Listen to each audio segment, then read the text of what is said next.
Bueno, nosotros somos el equipo de Caceroleando, un podcast de opinión política que en este momento se encuentra en su segunda temporada y estamos aquí, gracias a la invitación de Día País y el Comité de Paz de la Universidad de los Andes, con el objetivo de contarles, de comentarles un poquito sobre nuestra experiencia como colectivo de comunicación, interesado principalmente en los repertorios de acción colectiva para la construcción de paz.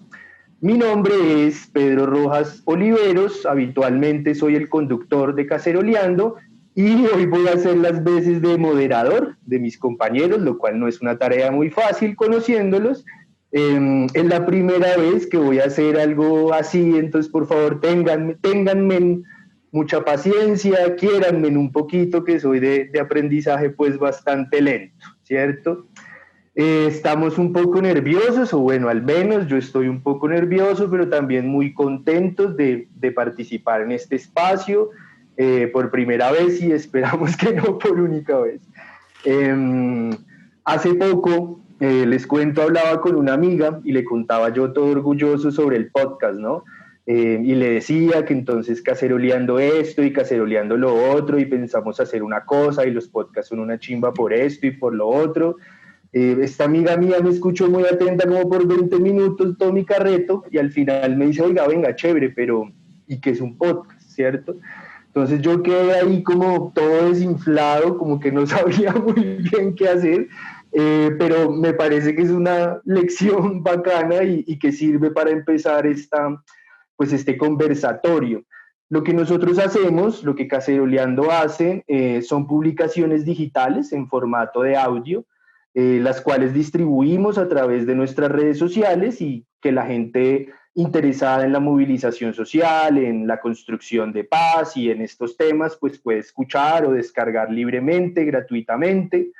Bueno, que en resumen somos un parche de amigos a los que no nos incomoda la etiqueta de mamertos y que nos reunimos de vez en cuando, cada 15 días, cada 20 días, a hablar de política, a opinar sobre temas de coyuntura principalmente, poniendo como centro la acción colectiva que diferentes colectivos y personas, por supuesto, pues están haciendo, están ejecutando, están pensando para la construcción de paz. La particularidad nuestra es que esas charlas entre amigos nosotros las grabamos, las ponemos bonitas y las colgamos en internet para que la gente la escuche. A eso nos dedicamos. ¿Eso qué quiere decir? Que si usted es conocido por ser la oveja roja de su familia, Caceroleando es su podcast. Eso quiere decir que si usted es de aquellos que les gusta hablar, opinar de política, mamertear un poquito, Caceroleando es su podcast. Y sobre todo, si usted sí sabe de que le hablan viejo, Caceroleando es su podcast. Sin más largas, les voy a presentar entonces al parche en pleno. Empecemos por mi compañera en la presentación de Caceroleando, Yalima Fernanda Morales Hernández, que es politóloga, gestora cultural y PhD en polarización y vandalismo. Yala, bienvenida. Hola Pedro, hola Cacerolovers, ¿cómo van? Pues nada, muy agradecida del espacio y de venir a encontrarnos y a polarizar como corresponde en este contexto tan convulso. Me parece muy bien, Yala. Así como para ir aterrizando esta bienvenida, esta presentación, cuéntele porfa a la gente que nos está viendo aquí en directo y que después de pronto va a poder vernos a través de otras plataformas, cuáles son nuestras redes sociales o dónde pueden encontrar nuestros episodios de Caceroleando, porfa. Bueno, para todos los amantes de los podcasts, nos pueden encontrar en cualquiera de las plataformas, Spreaker, Evox, Google Podcast, Anchor, Spotify, y en redes sociales nos encuentran como Caceroleando Podcast. También si usan el hashtag Caceroleando Podcast van a ver pues todas las interacciones que tenemos en redes sociales, las interacciones con la audiencia. Entonces pues cualquier cosita, búsquennos así y lo que quieran comentar, coméntenlo con ese hashtag Caceroleando Podcast. Muy bien, Yala, muchas gracias. Seguimos presentando a este parche, dando la bienvenida a la sangre joven de Caceroleando, encargada de nuestra sección de píldoras contra la amnesia colectiva, politóloga, activista por la paz y especialista en mamertería avanzada. María Paula Herrera Mapis, bienvenida. Hola Pedro, Yali, Sergio y a los compañeros y compañeras que están acá. Muchas gracias a Día País por el espacio. Como se han dado cuenta, sí, aquí hay una generación distante, soy la cara joven, la que mete el activismo en el grupo. También soy politóloga y llevo unos años mamerteando en temas de paz. Y pues ya 10 meses es que llevamos en Caceroleando, ¿cierto? 10, casi ya cumplimos el año. Ajá. Entonces, muy, muy feliz y ansiosa por participar acá. Qué chévere, Mapis. Finalmente, les presento al encargado de desplegar todo el talento en la edición y en la postproducción de nuestros episodios, además de crear toda nuestra imagen y otra tarea que no es fácil, aguantarse a 3 politólogos todos los días, eso es impresionante. Sergio Hernández, artista plástico e ilustrador, bienvenido, Yeyotron. Hola, buenos días, ¿cómo va Pedrito? Todo bien, aquí tratando un poco de calmar los nervios, ¿y usted cómo va? Pues bien, acá otra vez tratando de debutar como panelista, lo cual es complicado para mí, yo que siempre estoy detrás de cámaras. Claro. Pero bueno, ya en el último episodio nos acompañó, ya eso tiene que ir cogiéndole el gustico a esto. Es difícil, pero se hace el intento. Eso. Bueno, entonces contémosle a la gente qué es lo que vamos a hacer hoy, para qué estamos acá. Como les decía hace un ratico, vamos a tirar algunas líneas sobre básicamente nuestra experiencia en la difusión de repertorios de acción colectiva para la construcción de paz. Y para eso vamos a dividir nuestra intervención, digamos, en 5 partes. Primero vamos a contarles un poquito cómo nace, para qué nace y qué hace Caceroleando. Luego nos vamos a referir un poco en temas de coyuntura sobre la violencia y sobre la represión de la que está siendo objeto la protesta social en nuestro país, no solamente en las ciudades, sino como también lo hemos visto hace unos años frente a líderes sociales y también excombatientes.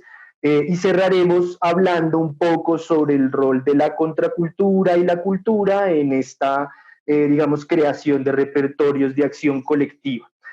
Como último ya, y de una vez aprovechamos para decirles, vamos a dejar un espacio al final, unos buenos minutos, para que ojalá la gente que nos está acompañando pues nos haga preguntas, comentarios, de pronto alguna cosa que hayamos dicho ahí o que no hayamos dicho y crean que merezca ser nombrada, pues aprovechen y lo hagan. De una vez les decimos que si quieren, mientras vamos interviniendo, los integrantes de Caceroleando, cualquier pregunta que tengan pueden hacerla a través del chat y con mucho gusto en ese espacio final pues la responderemos, ¿cierto? Pues para no darle más largas a la cosa, vamos a empezar. Como les comentaba, vamos a empezar hablando sobre qué es y qué hace Caceroleando. Lo primero que hay que decir es que este podcast es resultado del 21N, del paro nacional del año pasado, y sobre todo de todo el espíritu de época que encarnó el 21N.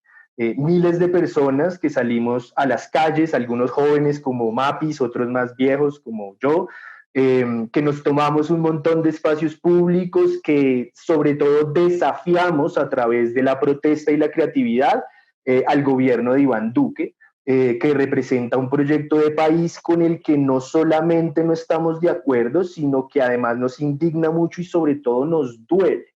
En ese marco del 21N, nosotros 4, junto con otra gente que acompañó el proceso al inicio, pues nos vinimos a encontrar, aunque ya nos conocíamos de antes y habíamos compartido otro tipo de espacios, pues fue ahí donde nos encontramos como colectivo y como mucha gente, seguramente incluso como muchos de los que nos están viendo y escuchando, pues queríamos no solo participar en toda la ola del 21N, sino también contribuir a que ese espíritu de época perdurara.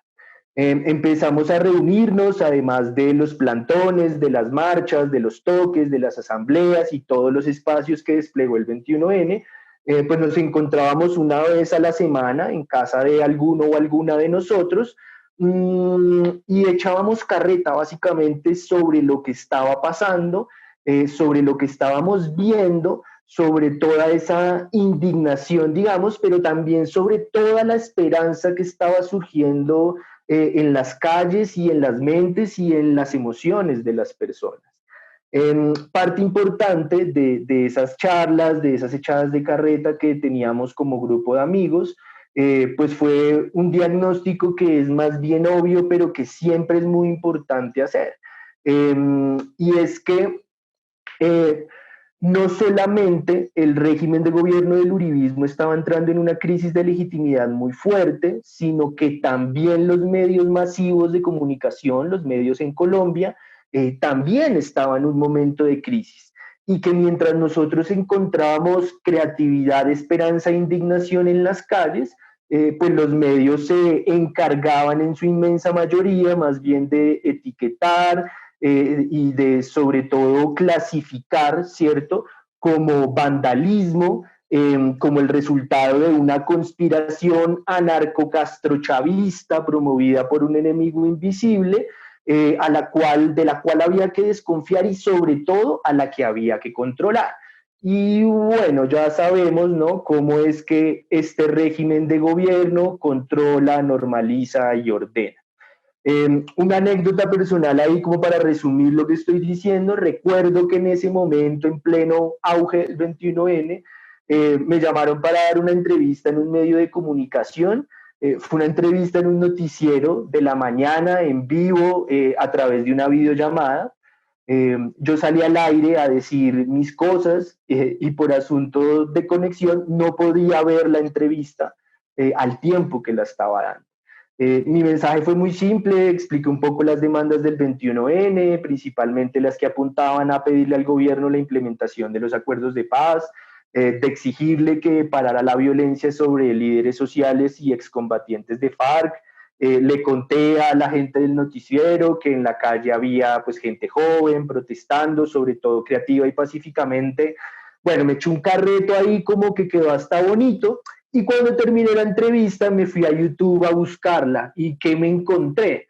Pues mientras estaba yo echando el carreto, la gente del noticiero puso un recuadrito ahí al lado mío con lo que se hace habitualmente en los noticieros, ahí cuando uno está hablando, y aquí aparecen unas imágenes, y pues mientras yo hablaba del movimiento pacífico y creativo, esta gente ponía imágenes de encapuchados tirando piedra a los bancos, imágenes de encapuchados tirando piedra a la policía, estaciones de Transmilenio totalmente destruidas, paredes grafiteadas, imágenes de Timochenko, imágenes del Mono Jojoy. Bueno, creo que eso resume básicamente esa idea, ¿cierto?, según la cual estos medios, pues lo que han hecho con la protesta social, con la movilización social, es clasificarla y etiquetarla como lo estábamos describiendo anteriormente. Y ahí empieza a surgir como nuestro primer análisis como parche, y es que en Colombia no solamente es difícil acceder a información fiable sobre la movilización social, sino que más bien lo que encontramos en esos medios es un poderoso sistema de propaganda política, con el objetivo, o que tiene el objetivo, de cerrar filas en defensa del gobierno y criminalizar la protesta social. Un día justamente que estábamos reunidos tomándonos unas cervezas, ya habían pasado unos días del 21N, estábamos cerca a la Navidad y hicimos otra reu, y dijimos, bueno, pues está muy chévere indignarse por todo esto, como estar en la capacidad de hacer un diagnóstico sobre toda esta situación tan harta de desinformación y propaganda, pero estaría mejor aportar algo, ¿cierto? Proponer alguna cosa que pueda contrarrestar todo esto, así fuera con un alcance limitado, como evidentemente los podcasts tenemos un alcance limitado en cuanto a público, bueno, muchos temas, sobre todo en un país en el que la conexión digital pues es tan paupérrima, ¿no? Y así nació Caceroleando Podcast.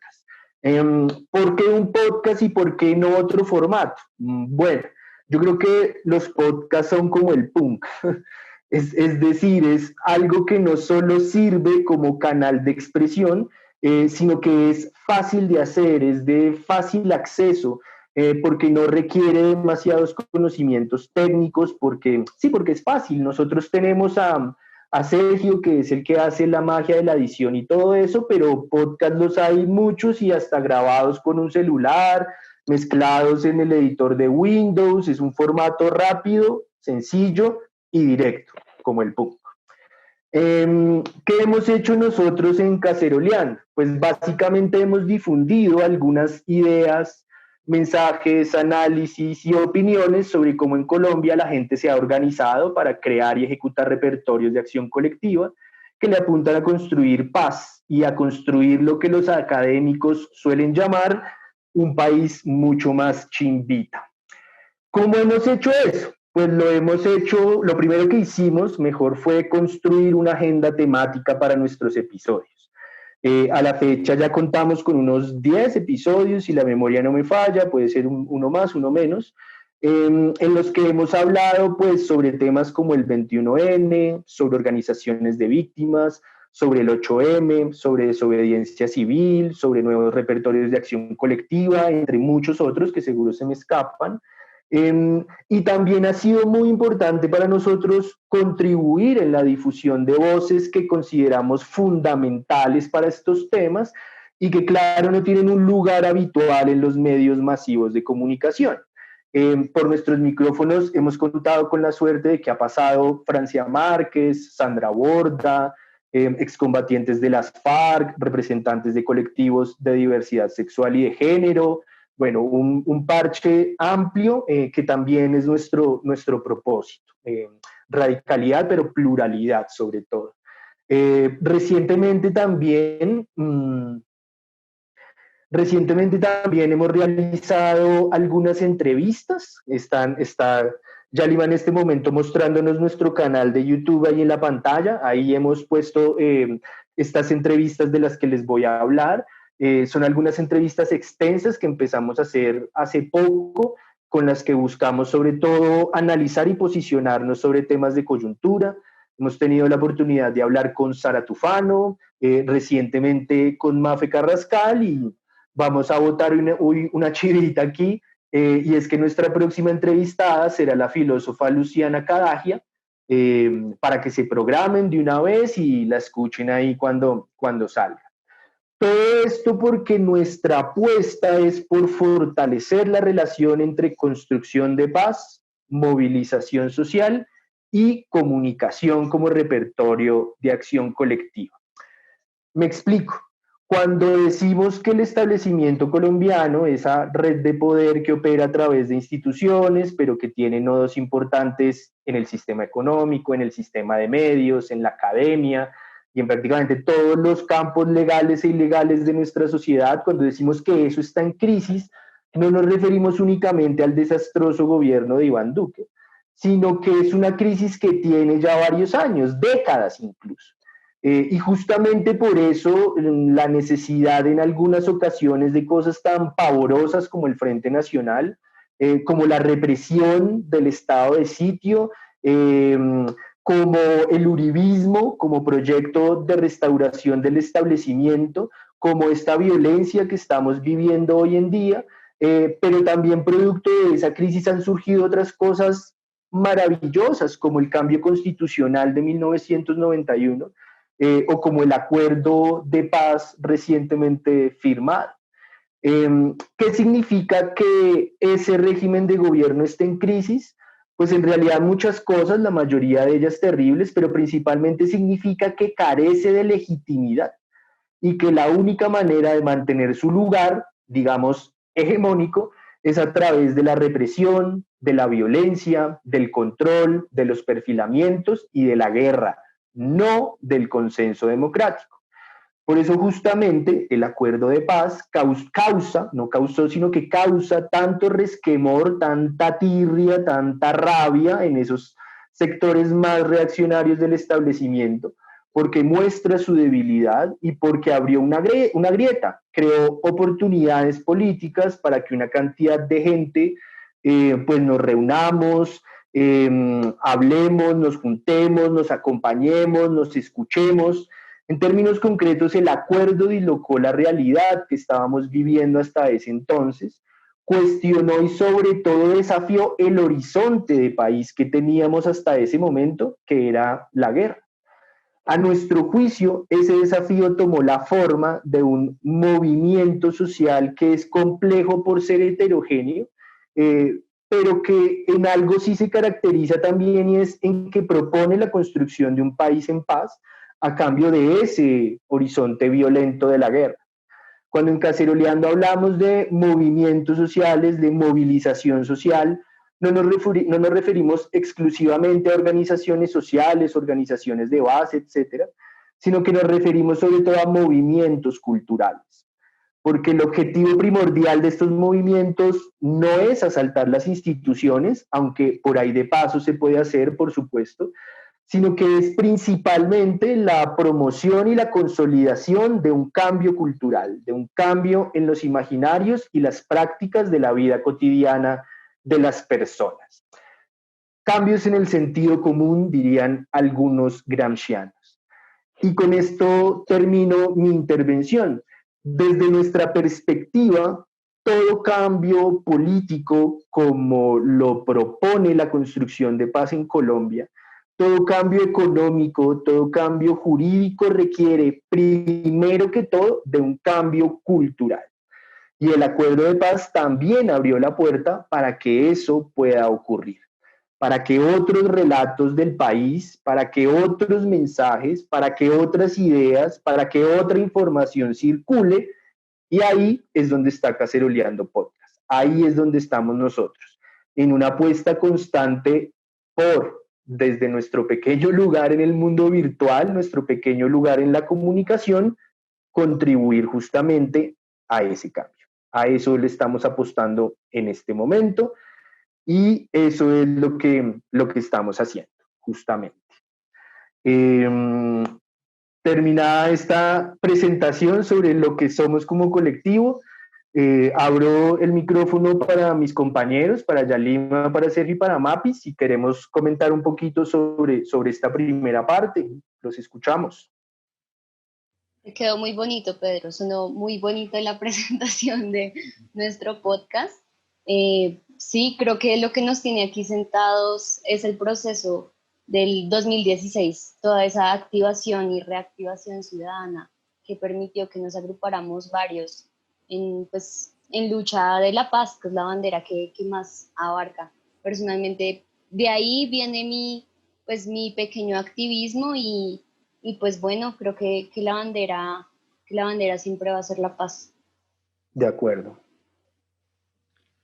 Sí, pues yo concuerdo en que ahora lo que tenemos que hacer es un pacto por la vida y por la paz, y creo que desde la creación de nuevos medios, en cierto sentido, pues lo que nosotros estamos haciendo es contribuir a esos nuevos medios y a articular también a aquellos que de pronto no se visibilizan tan fácil o que usted no los puede encontrar, a que hablen.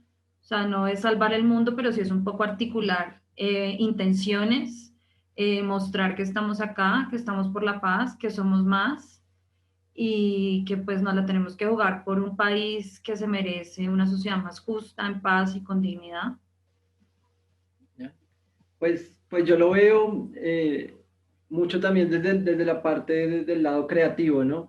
Lo veo como una obligación, o sea, para todos los artistas, los creadores, los creativos, es casi una obligación participar en este tipo de movimientos o de situaciones, porque no se puede uno aislar de lo que está realmente pasando. O sea, la situación colombiana es brutal, comparado a otras realidades es brutal. Entonces, simular que no pasa nada no es una opción.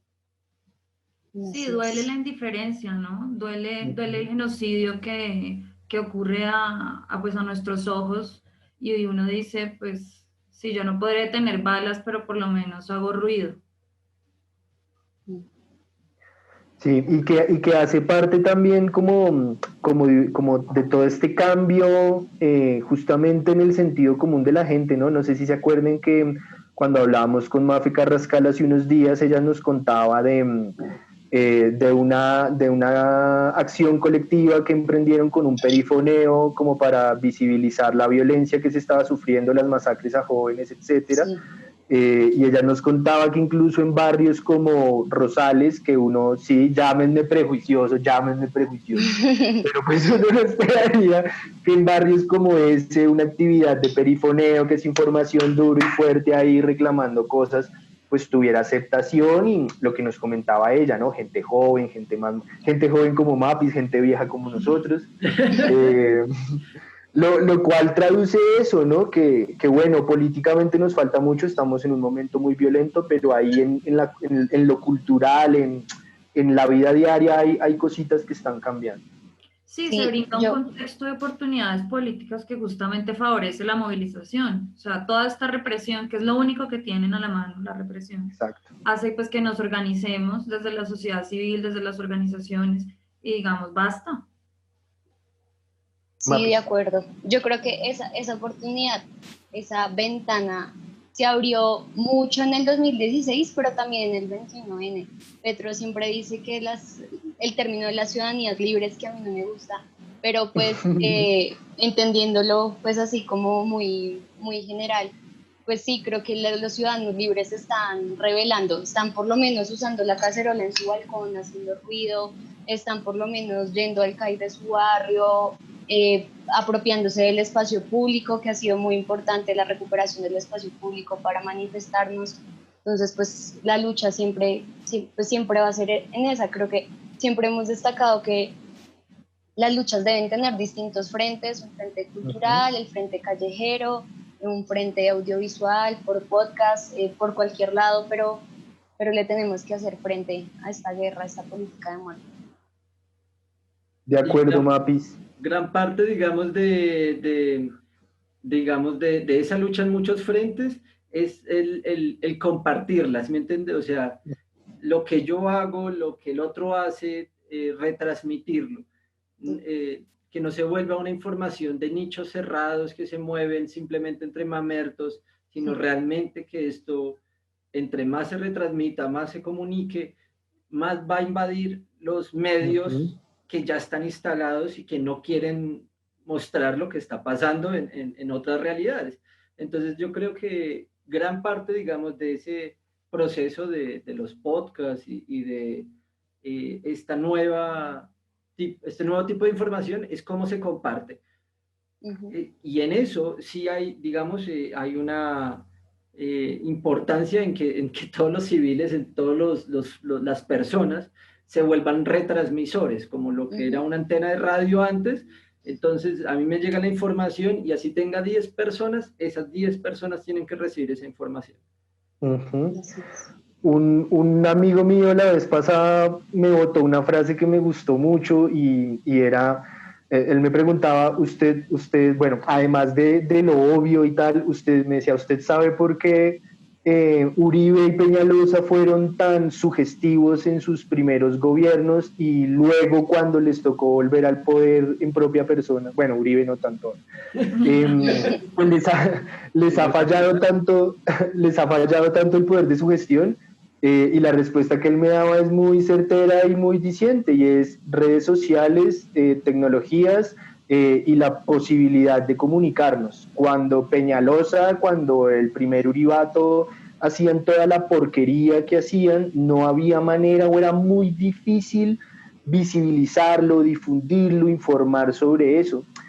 Ahora estamos en un momento en que no solamente, o tal vez por eso hay una conciencia mayor sobre lo que está pasando, y los mensajes están circulando muy rápido. Ayer vimos ese hecho atroz en el asesinato por parte del soldado del ejército de Juliana, y en parte de todo ese relato muy doloroso que se ha tenido sobre esto, y sobre todo su pareja, su hermana, el otro acompañante que iba en el auto, pues su propia pareja pedía que la gente difundiera las imágenes, porque muy en el fondo de su cabeza y de su corazón sabe que es la única manera en la que ese caso se haga conocer.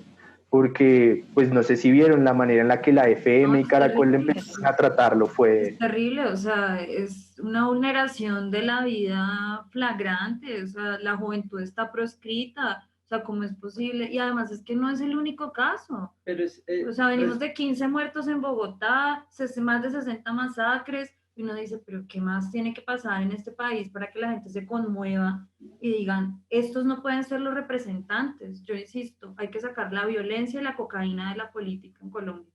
Y respecto a comunicación, este caso es exactamente el mismo caso del abogado hace 2 semanas. 2 semanas.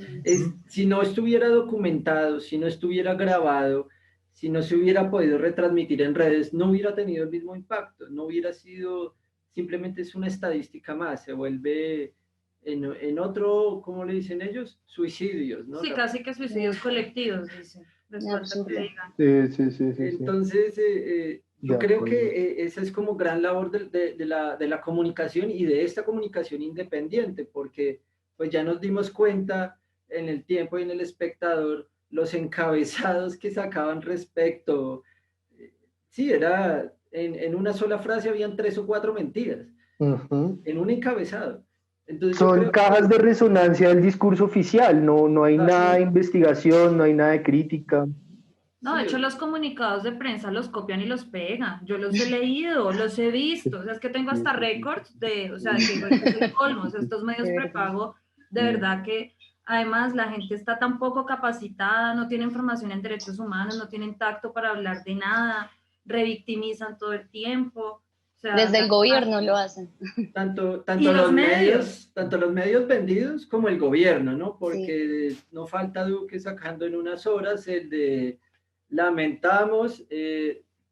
Claro, su formato ahí de excusa. Espacio. Así, exacto, sí, así como uno tiene ahí la cuenta de cobro para cambiarle el mes y la fecha, él tiene su excusa, solamente le cambia, imprimir y releer, porque ni leer bien, pero bueno. Pero el ministro dijo que no tenía que... Bueno, les cuento. No, y con esto que estamos hablando, no sé si vieron también en Twitter el pantallazo, era la noticia de RCN y el comunicado uno de los comunicados de Holmes Trujillo, que eran exactamente iguales, con 3 minutos de diferencia, obviamente primero emitido el del ministro y luego copiado por RCN. Pero chicos y chicas, les cuento que ya vamos jodidos con el tiempo para variar. En esta tertulia queda de 5 minutos, ya llevamos como 12.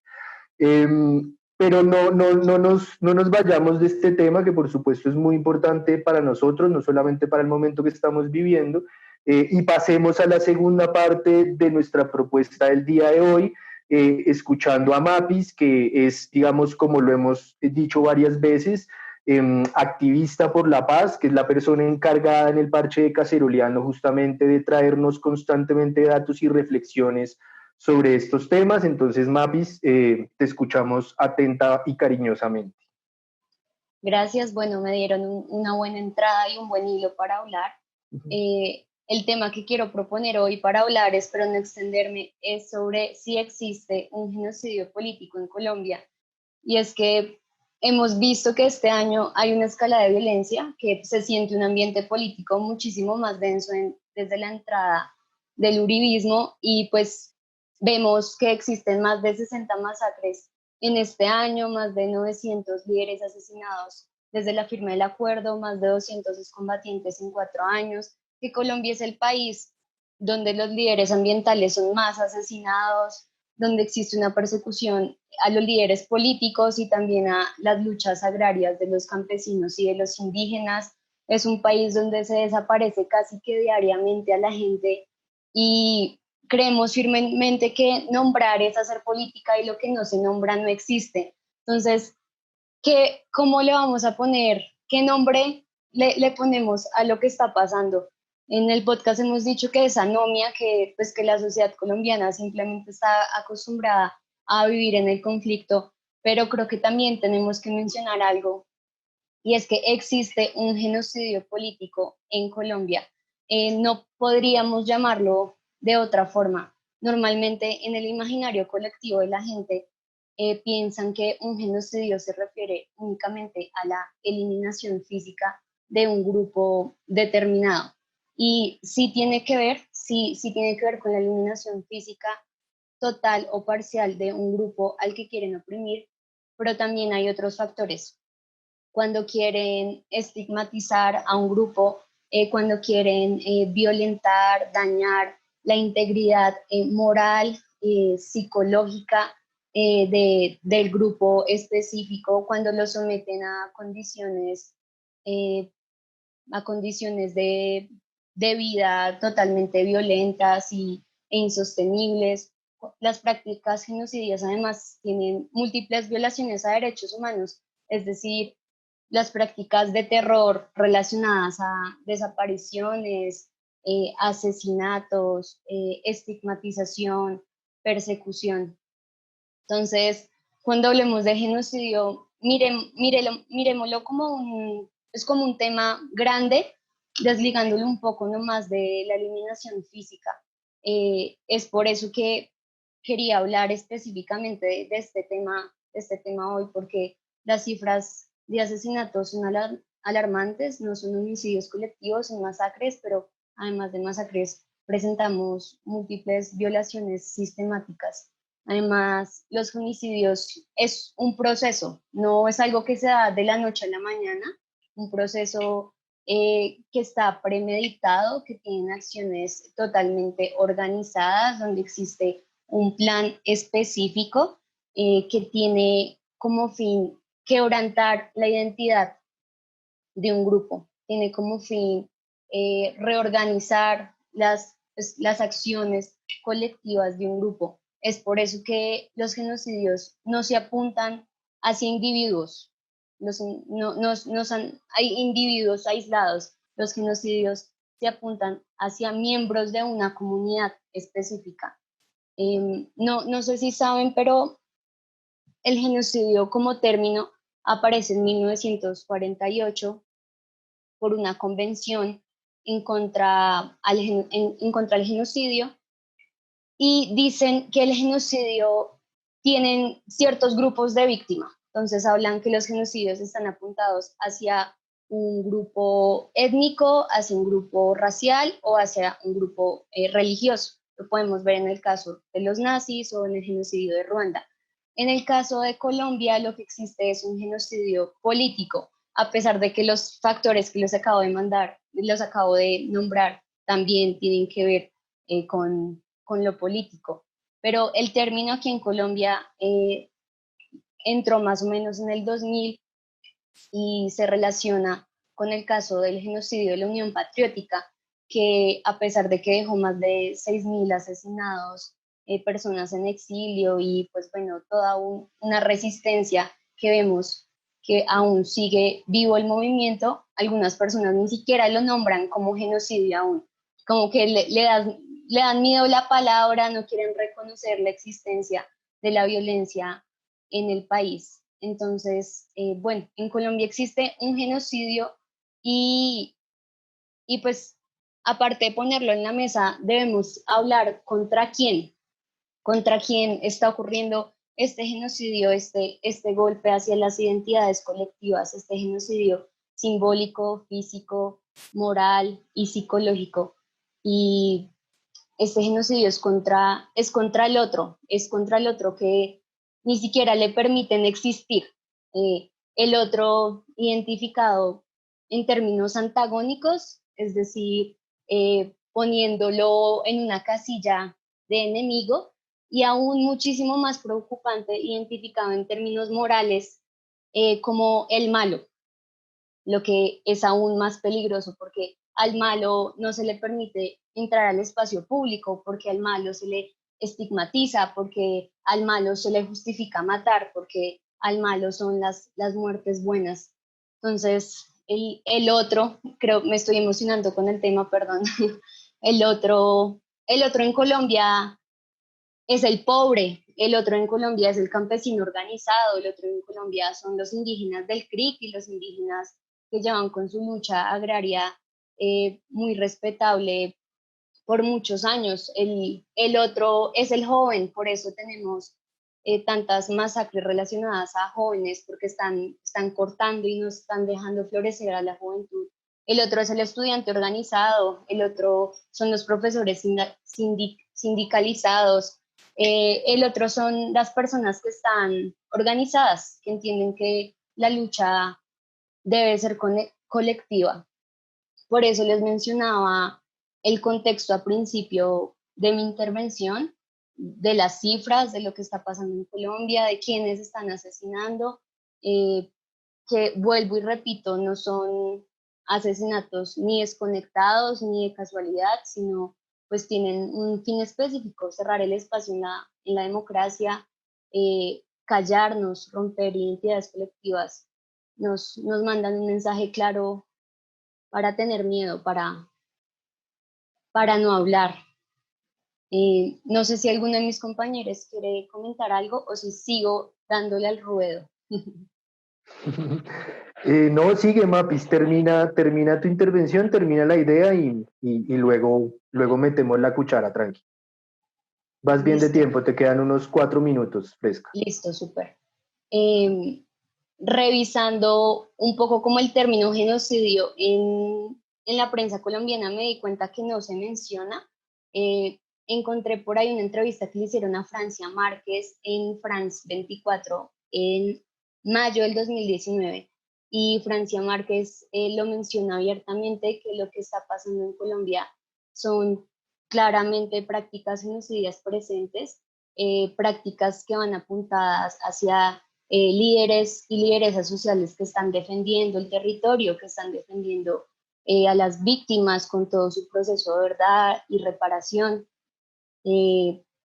apuntadas hacia la población afrodescendiente. Bueno, sí está existiendo un genocidio, sí lo tenemos que nombrar, lo tenemos que poner en la mesa, lo tenemos que discutir en este espacio público, en común, y pues bueno, creo que ese era el tema que quería discutir hoy, que el genocidio está presente en Colombia, que no solamente ocurrió durante el conflicto armado, que no ha terminado, pero sigue presente. Es cierto, Mapis, me haces pensar mucho en dos mujeres que me gusta mucho leer, escuchándote a ti. Una es nuestra querida Chantal Mouffe. Sí. Volví a ella como siempre. Y lo que tú decías, como desafortunadamente el proyecto, bueno, desafortunadamente es como si fuera cosa del azar o de mi Diosito, pero esta manera en la que las relaciones sociales que se desarrollan en nuestro país, sobre todo las relaciones políticas, pues se hacen con una lógica de antagonismo, como tú lo decías, donde el otro no existe porque hay que eliminarlo, porque es peligroso. Y bueno, no voy a repetir todo lo que tú decías, todo lo que tú dijiste, pero me parece una idea que es demasiado valiosa, y que creo que tiene que ver, siguiendo un poquito con la idea de Chantal Mouffe, de que campos como ese y sociedades como esa lo que necesitan es radicalizar la pluralidad y radicalizar la democracia, y que justamente en esa radicalización de la pluralidad y la democracia, pues la movilización social es fundamental. Cuando las instituciones están cooptadas por el antagonismo, cuando los partidos políticos están cooptados por el sistema económico, pues ahí la ciudadanía empieza a adquirir un rol que debería ser relevante siempre en países democráticos, pero que evidentemente ahora lo son más. Y otra cosa que me acordabas mucho es un libro precioso de María Teresa Uribe de Hincapié, una historiadora y socióloga colombiana, que se llama Las palabras de la guerra. Y ella justamente plantea ahí como palabras como enemigo, como la guerra justificada, como todo ese tipo de cosas han sido santificadas por el establecimiento, pero a la par palabras que realmente describen nuestra situación de guerra, como el genocidio, son ocultadas justamente porque le hacen ver los dientes a ese enemigo feroz que tenemos. Sí, creo que la palabra es bastante escandalosa, lo dice mucho, ¿no? Hace mucho ruido, por eso les da miedo siquiera mencionarla. Exactamente. pues pensaba justamente ahora que lo decía Pedro, el discurso oficial usa muy a menudo el término la gente de bien, ¿no? Y entonces uno, pues, o sea, lo pone en un contrapeso y dice que está mal realmente con los valores o la situación moral, que la gente de bien votó sí a la guerra, que la gente de bien respalda El voto en blanco el en un voto en momento en blanco, que no había que votar en blanco. que la gente de bien respalda bombardear niños, o que la gente de bien respalda que murieron 13 personas hace 2 semanas. No, que Asesinaron, ¿no? la fuerza pública a 13 personas Entonces, y las torturaron. Entonces, claro, uno piensa mucho en esos términos porque se vuelve una cuestión de blancos y negros, como si la vida fuera así. Y porque inclusive si tú eres uribista y tal, pues debes entender que hay cosas que moralmente, socialmente no son aceptables. O sea, sea cual sea la situación, Sí. pues la vida es sagrada. No es como que estos son válidos y estos son buenos muertos y estos son malos muertos. Exacto. De hecho, pues introduciendo un poco el tema de Yali, que va a hablar sobre la protesta social, todas estas prácticas genocidas también lo que apuntan es como a estigmatizar los procesos autónomos y de organización de la sociedad. Es decir, siempre que salimos a marchar, siempre que hay una organización sindical fuerte, lo relacionan de una vez con la lucha armada. Es decir, desconocer como esa conciencia que podemos tener los colombianos, pues de estar mamados, de vivir como vivimos y eso también tiene que ver con prácticas genocidas, pues ni siquiera poder reconocer que un ciudadano, sin descalificarlo, sin nombrarlo como enemigo, sin relacionarlo con la lucha armada, tenga la capacidad pues, de hablar, de reaccionar, de denunciar lo que está pasando.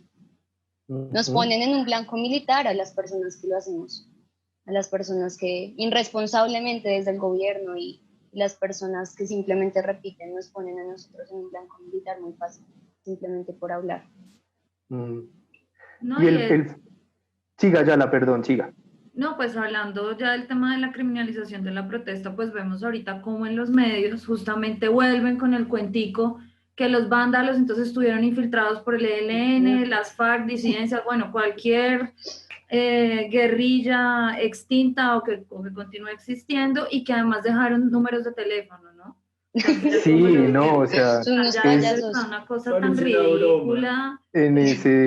en ese audio solamente le faltó decir a esa persona al final como Dios y patria, viva la Policía Nacional, ¿no? Era como, de verdad me está poniendo a escuchar esto, no lo puedo, no soy imbécil, por favor. Sí, ya, pues hasta Vicky Dávila salió a criticarlo, hasta Vicky Dávila. Eso ya es mucho. Hasta el Partido Liberal también, hasta el Partido Liberal también están poniendo ahora unos tweets medio raritos. Es que lo que yo pienso es como parecen, o sea, obviamente son estrategias muy absurdas porque es como estrategias armadas para sus votantes, pero lo que digo es, si ese fuera el caso, ¿cómo usted como ministro de Defensa, ponele, dejas que se organice un grupo y que infiltre todo Bogotá y que queme 40 CAIs y usted sigue con su puesto? O sea... No, y en campaña, ¿no? Porque el ministro está en campaña. Ay, obvio, él está ahí es para eso. Para ser el ministro de Defensa, entonces eres el peor ministro de Defensa de la historia, porque, bueno, no o sea, sé si por un peor, lado, no sé. sea la historia inventada o sea la historia real, cualquiera de las dos historias sería una razón de renuncia. Sí, de acuerdo. Sí, y es que hace unos meses pensábamos que ese Botero que estaba antes no podía, o sea, no decía como es que nadie lo puede hacer peor que ese man, o sea, no hay posibilidad. Y llegó Holmes. Pero es que no Llegó Homeless. Cuando pensamos que no empeorar, toma. Imagínese si prospera la moción de censura, por decir algo, siguiendo en un caso hipotético, aquí quién vendrá, porque es que también es, cada vez que hay un cambio se radicaliza claro, su perspectiva de guerra, su perspectiva de eliminación del otro. ¿Quién puede seguir después de este man? La Cabal, no. la Forí, Manson. Sí, es lo más cercano, o sea, es como que en cadena de mando sí que le sigue.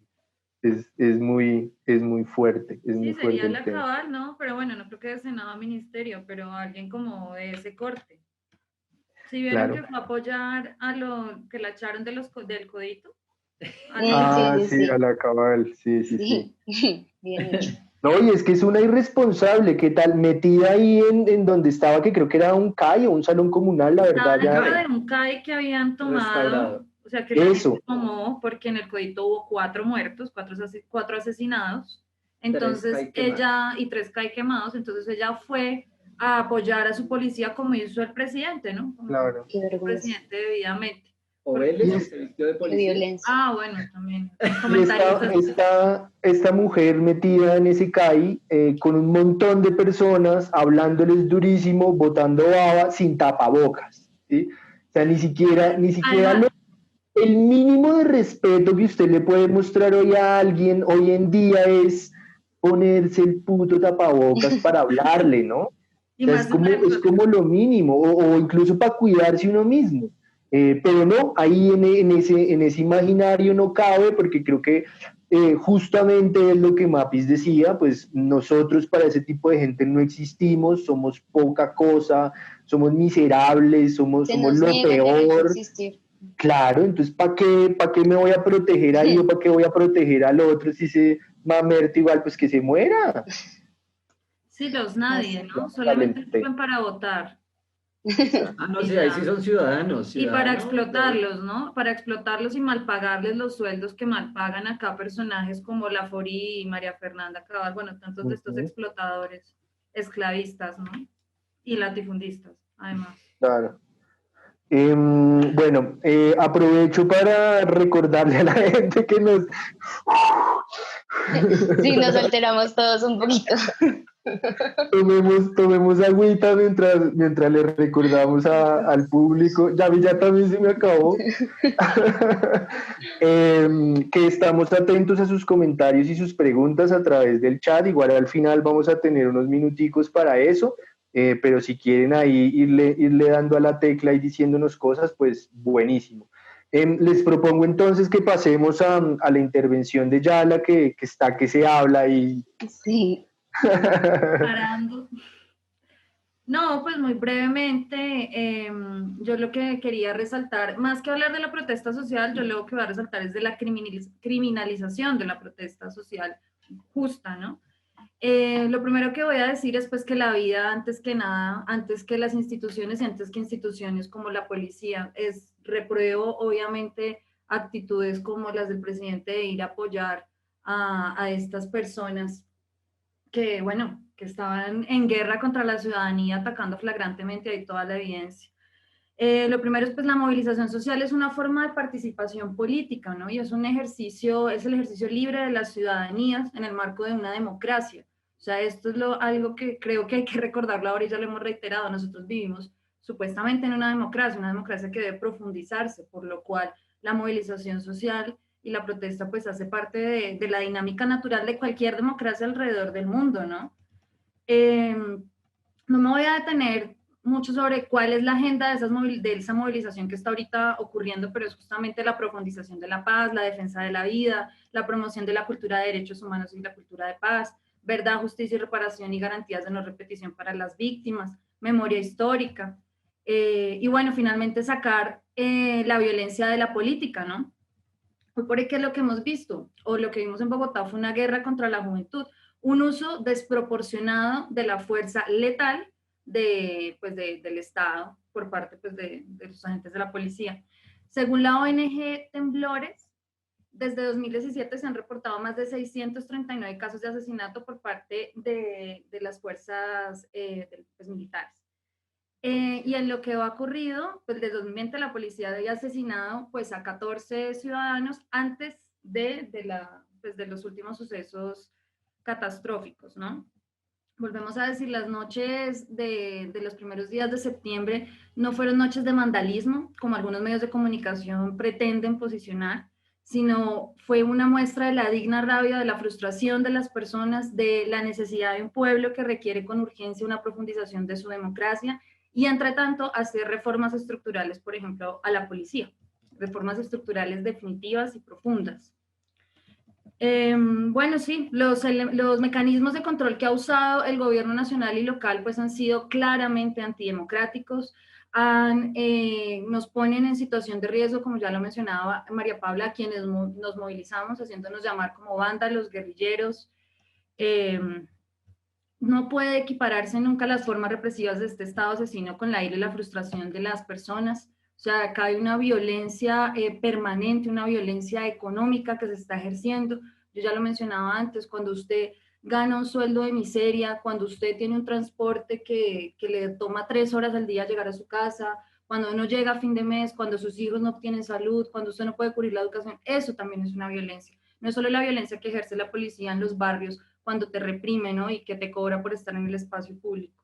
O sea, es entendible que la gente se indigne y es necesario que el país cambie y que apoyemos la movilización social.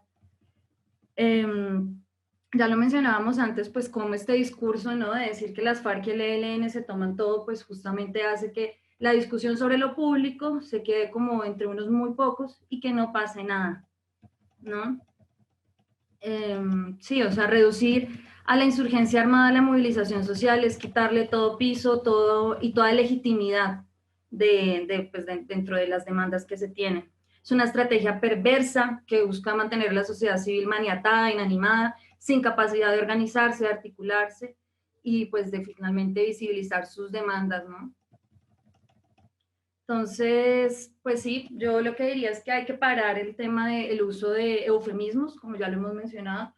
Acá está ocurriendo y viene ocurriendo hace muchos años un genocidio, no son asesinatos colectivos, no son muchachos que por ahí estaban recogiendo, no estarían recogiendo café, no, acá se está vulnerando la vida, se vulnera la vida de los más jóvenes, no hay espacio pues para los más jóvenes, hay una falta de oportunidades y por eso yo creo que se ve manifiesto es sobre todo la juventud agolpada en las calles. Claro, uno ve familias también movilizándose, otro tipo de personas que hacen parte de la sociedad, pero sobre todo uno ve a los jóvenes cansados de la falta de oportunidades y de esa violencia y represión que hay permanentemente. Me imagino, pues yo lo he vivido, no soy tan joven como María Paula, pero pues yo he vivido el tema de estar en el espacio público y que la policía llegue a casi que pues son como que ellos son los dueños de la calle, ¿no? Ellos son los dueños y nos permiten que nosotros hagamos uso de eso. Es como si nos alquilaran. Cuando es todo lo contrario, somos nosotros, la ciudadanía, los dueños de las calles, el espacio público es nuestro y nos lo debemos, pues justamente tomar, no digo tomar y vandalizar, no estoy hablando, o sea, es con, por ejemplo, con actividades culturales, con usar el espacio público, ¿sí? Que no solamente sea para jugar fútbol, sino para el compartir, para encontrarnos, para dialogar, ¿no? Por ejemplo, ferias productivas, bueno, tanto de esto que es tan necesario, ¿sí? O sea, son muchos los frentes de movilización y no se pueden reducir simplemente a lo que los medios quieren posicionar y este gobierno fascista quiere posicionar para deslegitimar y para evitar ese tipo de control político que se puede hacer también desde la ciudadanía. Entonces, eso como por un lado. Yo también creo que este uso indiscriminado de la violencia es simplemente una manifestación de la debilidad de este gobierno, que está conectado, es incapaz de resolver los problemas de la gente, apela únicamente a la fuerza porque es lo único que tiene. Y pues vemos esto reiterativo, no son solamente las masacres o los asesinatos de los últimos días, sino, por ejemplo, la erradicación obligada de cultivos de coca, el glifosato, la represión en territorios, la protección a terratenientes en diferentes departamentos del país, donde esto está mucho más, pues, donde es mucho más visible, como la falta de repartición de la tierra y el monopolio, o sí, pues, la concentración de la tierra en manos de unos pocos. Pues bueno, yo les hago una invitación justamente a que nos manifestemos, a que construyamos diferentes acciones colectivas para que podamos posicionar en la opinión pública el derecho a la protesta, el derecho a un país más digno, el derecho a la paz, porque nos lo merecemos, tenemos que pelearlo desde muchos frentes. Nosotros particularmente lo estamos haciendo desde el lado comunicativo y de pronto articulando cuando se puede algún tipo de encuentro o evento para conocernos, vernos la cara y decir, venga, acá estamos y podemos hacer más. Basta de, o sea, por eso es que decimos que polarizar es importante, porque es tomar una posición, manifestarse y posicionarlo en la agenda pública. Tenemos que presionar esos cambios. Colombia lo ha vivido, acá se vivió la constituyente del 91, fue algo impresionante, ¿no? O sea, digamos, ese proceso histórico en cierto modo ha estado como ahí detenido porque tenemos una constitución muy linda, muy progresista, pero que no se aplica del todo. Entonces creo que tenemos que velar por eso, tenemos que movilizarnos, lo podemos hacer y vamos, pues en ese sentido, es que si no lo hacemos en bloque, pues nos van a seguir matando. Justamente la semana, bueno, el lunes pasado que estuvimos de hecho con el parche de Caceroleando también haciendo plantón, yo en lo personal tenía un poco de miedo, ¿no? De ir, porque pues con todos estos hechos últimos, uno no sabe, pero pues igual yo decía, no, pues es que lo tenemos que hacer porque tenemos que ganarnos el espacio público, tenemos que reclamar lo que es de nosotros, no es ir a quemar el Palacio de Nariño, pero sí es decir, venga, nosotros los negados tenemos derecho, podemos pedir un país decente, podemos pedir unos mejores ingresos, podemos pedir oportunidades, podemos pedir trabajo, porque además recordemos que estamos ante un 25% de desempleo, donde las mujeres nos vemos más vulneradas y no pasa nada, ¿no? Todos encerrados, con miedo, y además que todas estas vulneraciones a los derechos han sido en el marco del COVID y de la pandemia. Se supone que la policía te está protegiendo para que no contagies, pero la verdad es que te mata más la policía que el COVID, por lo que no es. O sea, ¿quién es la pandemia? Sí, no sé. Yo, anteayer fui al centro y bueno, ya con un poco las medidas del COVID un poco más blandas, he salido un poco de la ciudad y me he dado cuenta que los CAIs los tienen más protegidos que la casa presidencial. Por lo menos hay unas 30 personas entre SMAT y policía en los CAIs que he pasado en el centro y pues bueno, y por Chapinero. Le tienen tanto miedo al simbolismo que eso es lo que hizo pues la movilización de hace 2 semanas, de transformar centros de tortura y bueno, centros donde quién sabe qué más se hace, en centros culturales, centros de espacio, la apropiación del espacio público, que ni siquiera nos permiten tocar una pared, porque es más importante la pared que la vida. Son un simbolismo violento, que es lo que les importa a ellos. Sí, total, o sea, y eso es increíble también que en los medios les importaba más eso, la institución, que la vulneración de la vida, que es flagrante, continua, sistemática acá, y les importa más que el CAI se vea bonito, que la virgencita que está al lado del CAI no haya perdido la manito. Son unas cosas de verdad que las prioridades están muy dislocadas, muy torcido todo en realidad, y creo que tenemos como sociedad que darnos cuenta de esto y dialogar alrededor, porque, insisto, o sea, la violencia y la cocaína tiene que salir de la política. No podemos estar sometidos a este régimen fascista, o sea, no más. De acuerdo, y Yali, usted también decía algo muy importante a lo largo de su intervención, y es pues cómo esta represión no son hechos aislados, ni son manzanas podridas, ni son hechos aislados, sino que más bien existen muchos elementos analíticos. O sea, ya no se trata de la opinión de unas pocas o muchas, no sé, personas que estamos en contra, que no comulgamos, que no nos sentimos representados con el gobierno, va más allá de esta opinión. Hay estudios serios, hay investigaciones serias, hay datos fidedignos que apuntan y demuestran que esta es una manera de actuar sistemáticamente en este momento por parte del gobierno de Iván Duque, pero que ha sido algo que ha estado presente en la mayoría de los gobiernos, por no decir que todos los gobiernos de nuestro país.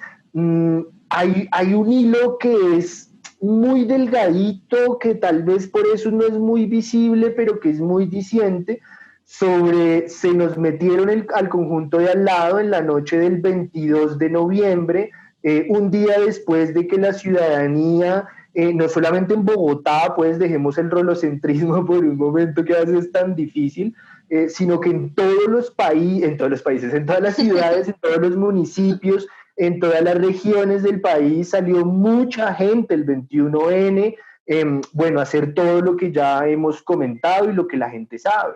Y al otro día, con el temor propio del establecimiento a lo que pudiera pasar, pues pasó esta cosa horrible de la noche del 22 de noviembre, que incluso hace poco algún concejal del Partido Verde y una empresa consultora, que se me olvida el nombre ahorita, perdón, que maneja datos, pues sacaron una investigación mostrando cómo se había manipulado la información, cómo los medios de comunicación habían servido para eso, cómo la institucionalidad en Bogotá había servido para eso, y finalmente no hubo tal amenaza el 22 de noviembre de que se fueran a entrar a los conjuntos y tal. Peñalosa lo dijo.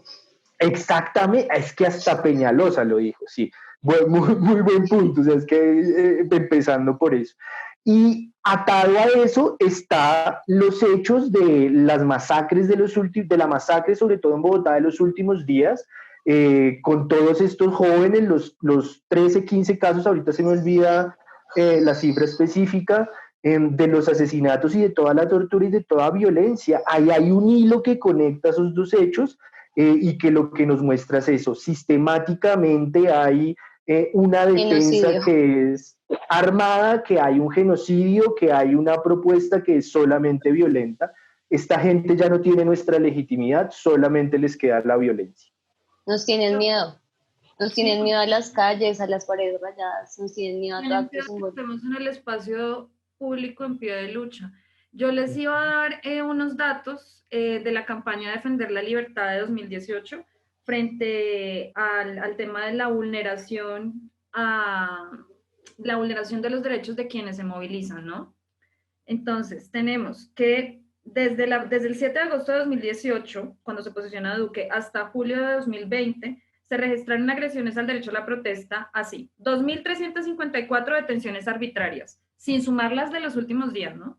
779 personas heridas, 27 lesiones oculares y 55 muertos. Estamos hablando solo del gobierno de Duque antes de los hechos de Bogotá. En democracia. En democracia. Es que esto es el tema. No, se supone que no es una dictadura, fue alguien que se eligió democráticamente. Y ser bueno, no significa alguien que el ñeñe eligió democráticamente. Bueno, sí. Que los lápices... Claro, los formularios C14, ¿era que se llamaban? Sí, los C14. Esas vainas, sí. Mágicamente. Bueno, pero digamos, hubo todo un proceso claro, electoral y demás. Está legitimado por el sistema democrático. Claro. Y pues es que un gobierno de derecha puede proteger los derechos humanos y puede implementar la paz. O sea, ¿por qué no? El problema es que eso no es la prioridad. Pero bueno, ya como para cerrar mi parte y también darle paso a Sergio, yo pues quería decir que claro, las artes y la cultura van de la mano de lo que es toda esta movilización social, y justamente la cultura nos permite relacionarnos, tejer una red gigante de lo que tenemos común, de lo que podemos tener en común, y nos permite construir memoria colectiva. Entonces yo los invito pues a que practiquemos acciones colectivas enfocadas al arte, que intentemos hacer acciones comunitarias, porque en realidad así nos vamos a poder conectar y entender que estamos viviendo momentos trascendentales dentro de los cuales tenemos que aportar pues a este proceso histórico para que pues finalmente podamos dar la página y pues nada, que la violencia no se perpetúe por otra generación o por 2 generaciones más. De acuerdo. Antes de darle paso a Yeyotron, vamos a leer rápidamente algunos mensajes que nos están llegando, gracias a la gente que nos está escribiendo. Liliana nos dice: hola, los vemos desde Barcelona, muy interesante, un abrazo. Gracias, Nana, por la sintonía. Raquel Sarria dice: con la decisión de la acción de tutela esta semana por la Corte Suprema de Justicia, se evidencia una unión de uso de los medios institucionales por algunos líderes de movilización social. ¿Qué piensan ustedes de la apropiación social de esos escenarios? Desde su perspectiva, ¿hay una intención de hacer que esos mecanismos también sean herramientas de apoyo a las exigencias de movilización? ¿Cómo puede hacerse una apropiación cultural de los medios institucionales? Gracias por el espacio, me parece una pregunta fabulosa, ya mismo tomamos nota y la responderemos ahora al final. Raquel, muchas gracias por conectarte y por escribirnos. Y Juan Camilo, Lenis Juan Camilo, desde Buenos Aires nos manda un saludo.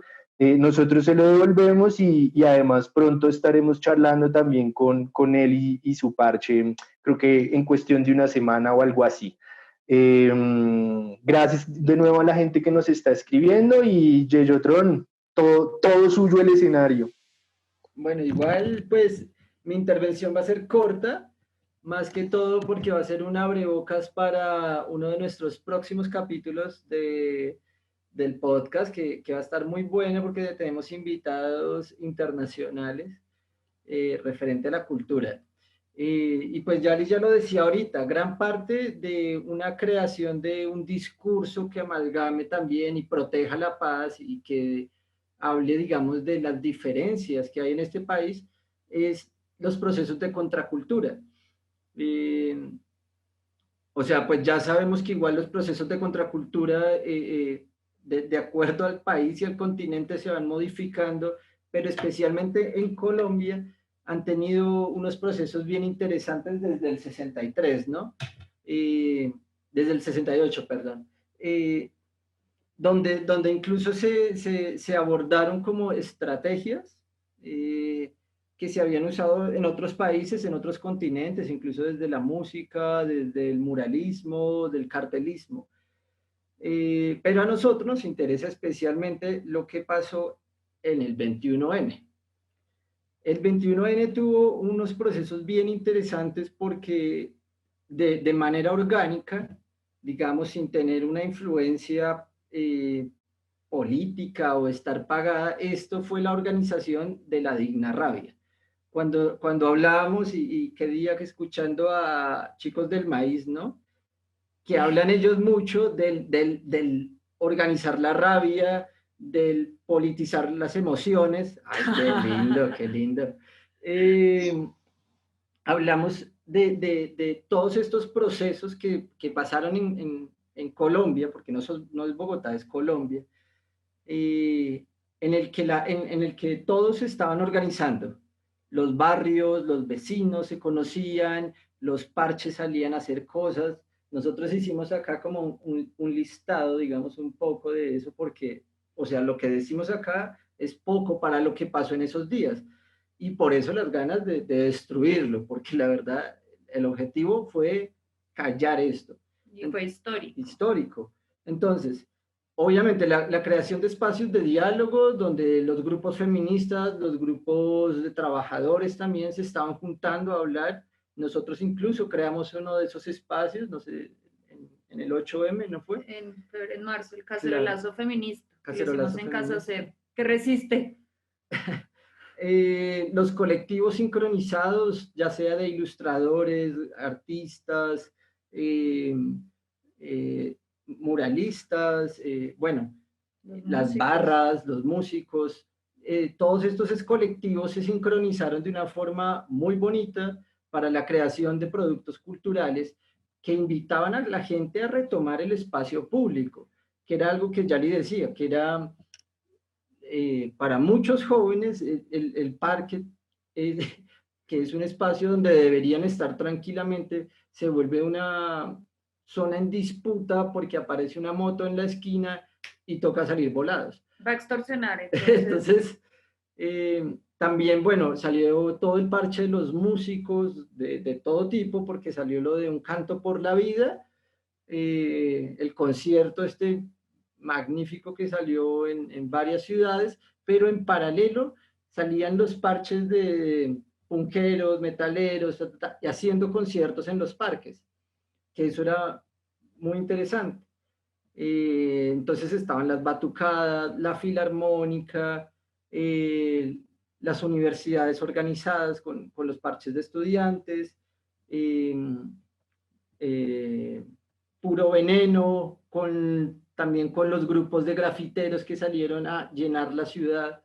Esto, bueno, los medios de comunicación alternativos que obviamente hicieron un papel increíble, Entre esos medios de comunicación también pues destacar a los de 070, que en ese momento, que ya lo estábamos hablando con Yalima, los chicos de 070 hicieron el manual de autoprotección contra el SMAT hace un año. Ese manual, que en su momento fue vetado por la policía y que le pusieron 1000 trabas y que lo volvieron un objeto de censura, fue creado hace un año y exactamente un año después la policía mató a 13 personas. O sea, ¿qué objeto, digamos, ese objeto es casi para enmarcar por este gobierno? ¿Sí me entiende? La organización civil, la gente en general, crea un manual para defenderse de los que deberían defendernos. Entonces, yo creo que todos estos procesos de contracultura fueron tan grandes y tan poderosos que lo mejor que le pudo pasar a este gobierno fue una pandemia que mandó a todo el mundo a la casa. De cierta manera esto amalgamó y le dio tanta cohesión a un discurso de cansancio por parte de la gente en general que ya, digamos, ellos ya no podían pelear contra esto. O sea, esto era una oleada de cosas que los abrumó y no estuvieron preparados para el momento.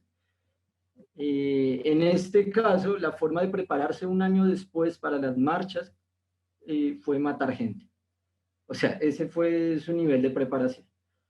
Eso es lo que pues, nosotros vemos. La forma de ellos de responder a todo este nivel de organización social, que son unos avances en cohesión increíbles, fue la represión, asesinatos, desaparecidos y un presidente y un gobierno de espaldas a la realidad, porque no se dan ni cuenta. O sea, mientras que está pasando esto, él va e inaugura un túnel. O sea, que luego cierra que a la luego semana. cierra la semana. Exacto, una obra que ni siquiera estaba completa y que el uribismo ha inaugurado como 3 veces. Una vez la inauguró Uribe, otra vez la inauguró Santos en su primer gobierno y ahora el guitarrista Iván Duque. Claro, es la vieja confiable. Inauguremos una obra porque así callamos a la gente. O sea, nos pintemos la de rosado hoy y la abrimos mañana otra vez. Y además donde lo hacen, que es una zona que históricamente ha sido fortín del uribismo, donde está gran parte de su capital electoral. Es una joyita redonda, eso que usted está hablando terriblemente. Pues yo veo es desesperación, ¿no? Claro, ellos van a hacer lo imposible para demostrar que están haciendo algo, ¿no? Que su gestión es productiva. Pero obviamente no se dan ni cuenta en qué país están viviendo, porque mientras se está quemando todo, ellos están, abriendo puentes. O sea, obviamente, pues, es muy cómico, porque mientras abren un túnel se les cae 3 puentes. A eso sí no los van a inaugurar tampoco. ¿Sí me entiendes? O sea, para inaugurar infraestructura, ahí sí están buenos, pero... o para abrir CAIs recién pintados, allá sí van, pero no para hablar con las víctimas, no para hablar con la ciudadanía, no para crear diálogo, porque no somos objeto de derecho. Claro. Al fin y al cabo, ¿por qué el esclavo me tiene que pedir a mí que le dé cosas? El esclavo tampoco puede discutir los asuntos públicos, el esclavo tampoco puede pedir un incremento salarial, no puede pedir viadita, no puede pedir nada. No, solo el señor o la señora hacendada tienen ese tipo de derechos, nosotros no, claro. A trabajar y a mirar al piso. Y mucho lo que vemos es que en Colombia pasa algo muy raro como de gente miope respecto a su clase, ¿sí me entienden? O sea, es como la gente que tiene un apartamento se cree un hacendado, incluso se cree en clase media, cuando es que clase media en este país es una cosa, una tajadita más chiquita, donde cabe muy poca gente. Y que es una ilusión más que cualquier otra cosa. Sí. Clase media con un Chevy Plan. O sea, no creas que eso te hace clase media. O sea, si no tienes capacidad de ahorro, no tienes derechos, no tienes libertad financiera, pero claro, es Petro el que me va a quitar mi apartamento y mi Cheviplan. O sea, y esa fue la razón por la que votaron o por la que dejaron de votar. Ujú. Qué pena. Cierto, y eso tiene un calado cultural muy profundo y creo que por eso es tan valioso digamos, su apuesta en la intervención de hoy por resaltar esas prácticas culturales o contraculturales. Bueno, este no es el espacio ni nuestro interés ahí ponernos a discutir sobre etiquetas, sino a destacar justamente cómo ante esa cultura sendada de la que estamos hablando ahora recién, de esa cultura cerrada que nos está describiendo Sergio, de esa cultura antagónica, de esa cultura que sataniza la diferencia de la que nos hablaba Mapis, de esa cultura de la represión de la que nos habla Yalima y de esa cultura de defensa del establecimiento de la que hablábamos al principio, pues es absolutamente prioritario que repertorios de acción colectiva como los que Sergio nos está mencionando, pues refloten, emerjan y se visibilice toda esta propuesta de país diferente que se está construyendo. Y que se multiplique y que la De acuerdo. ciudadanía entienda que cualquier acción puede sumar al cambio y que necesitamos estar en los espacios públicos, no solamente marchando, sino apropiándonos del parque, hablando con los vecinos, haciendo campaña por la paz y por la dignidad. Yo creo realmente, o sea, pues lo hago desde lo más profundo, digamos, desde mi corazón, creo que eventualmente todos estos parches se van a reactivar porque Claro. nada cambió, o sea, Empeoró. fueron 7 Al contrario, meses sí. parados donde toda esta, digamos, cohesión que se había creado se desvaneció, porque es un esfuerzo increíble tener que hacer eso, o sea, para una sociedad tan desunida, tan separada, tan dividida, tan clasista y racista. Llegar a crear esos espacios de comunión donde todo el barrio estaba hablando y donde nosotros fuimos a cualquier cantidad de chocolatadas y ollas y en los parques, donde se estaba hablando de lo que pasaba en los barrios, donde se estaba hablando de lo mismo, que es la misma situación en todos los parques de Bogotá o de Colombia, que son territorios en disputa con la policía, o sea, la policía Sí. no viene a crear situaciones, digamos, de seguridad, sino generan más inseguridad. Entonces, inclusive eso se está hablando en todos los parques, y esa es la situación mínima del barrio. De ahí en adelante, eso escala en proporciones abismales, pero ya se estaban hablando los temas, que a mí, mis problemas son los mismos del vecino. Eso ya está, eso ya crea un sentido de unión y de, ¿cómo se diría eso? Fraternidad entre los barrios. De solidaridad. El tejido social que nos han arrancado durante muchos años. Compas, nos quedan 5 minutos para variar. Fuimos un desastre controlando el tiempo. Yo el primer responsable, lo siento mucho. Pero es que ustedes hablan muy rico y yo me embobo y el cronómetro se va por allá. Entonces les propongo que en estos 5 minutos hagamos una ronda final, cada uno de 1 minuto, por Dios bendito, cerrando o bien lo que nos estaba diciendo Sergio o dándole un cierre personal a este asunto, una vez más agradeciéndole a Diapaís y a la Universidad de los Andes por la invitación. Mapis, empecemos por ti, luego vamos Yalima, Sergio y yo doy la despedida. Bueno, yo creo que el cambio se está cocinando de nuevo, sobre todo porque entendimos que los cambios políticos, ante todo, son cambios culturales, como lo decía Pedro y Castells. Creo que mi invitación es que si el establecimiento, si el Estado, si el gobierno recluta para la guerra, nosotros vamos a reclutar para la esperanza. Entonces es movilizarnos, es hacer ruido, es hacerle frente a esta política de muerte que nos están implantando. Y pues bueno, es a movilizarnos desde todos los frentes que nos están matando. Alerta genocidio. Gracias, Mapis, un abracito. Pues por mi parte, yo lo que diría es que hagamos todo lo posible para que crezca la esperanza, para que la juventud pueda vivir en este país y para que tengamos un futuro sin violencia porque es inviable, la vida sí es inviable para todos, por más que ustedes estén en una condición privilegiada, es inviable. Entonces, pues bueno, pensar solidariamente, más allá de su particularidad y de su comodidad, y ocupar las calles y el espacio público, muchachas y muchachos, es lo que tenemos que hacer. Somos más, todo para la paz, nada para la guerra. De acuerdo, Yala, muchas gracias. Bueno, yo, pues más que todo es hacer una invitación a los jóvenes. Pienso que en los jóvenes recae una gran responsabilidad. Ya no se trata de que el futuro, no, es el ahora, o sea, es una vaina que toca luchar ahora. No se trata de que para mis hijos, no. O sea, la verdad yo quiero en mi generación, antes de morir, vivir en un país en paz. Entonces, es una invitación a todos los jóvenes, a los que puedan vernos y a los que en el futuro nos escuchen, a creer en esto, a creer que se puede vivir en un país diferente y dejar de pensar que Colombia es esto y no tiene otra salida.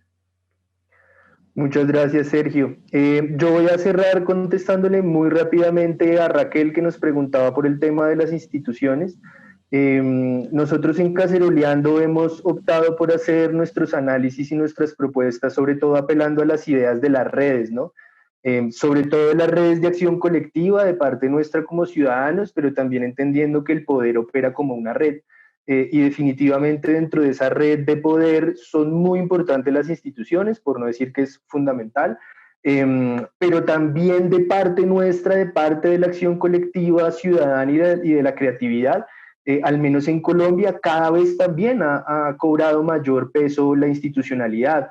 Por supuesto que lo de la Corte Suprema de Justicia recientemente es un tema para destacar y para rescatar en medio de tanta crisis democrática en nuestro país, pero también toda la institucionalidad que ha surgido de los acuerdos de paz, con todas las fallas que seguramente tenemos, pero que es fundamental para implementar, para construir y para imaginar un país diferente. Así que hace parte del trabajo diario de la construcción de paz, es inevitable y hay que fortalecer ese espacio también.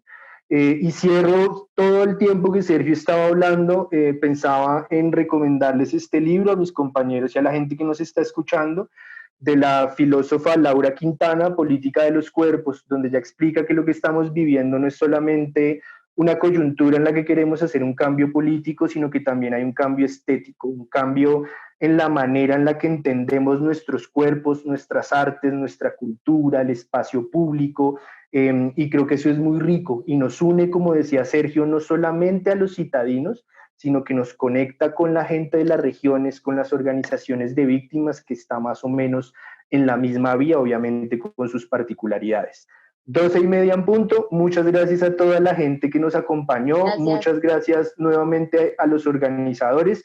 Nosotros somos Caceroleando Podcast. Estamos en todas las plataformas de streaming. Estamos en todas las redes sociales. Búsquennos, síganos, háblennos, quiérannos y a construir paz. Eso. Bueno. Muy buena. Chao, muchas gracias. Chao. Abrazos, compañeros.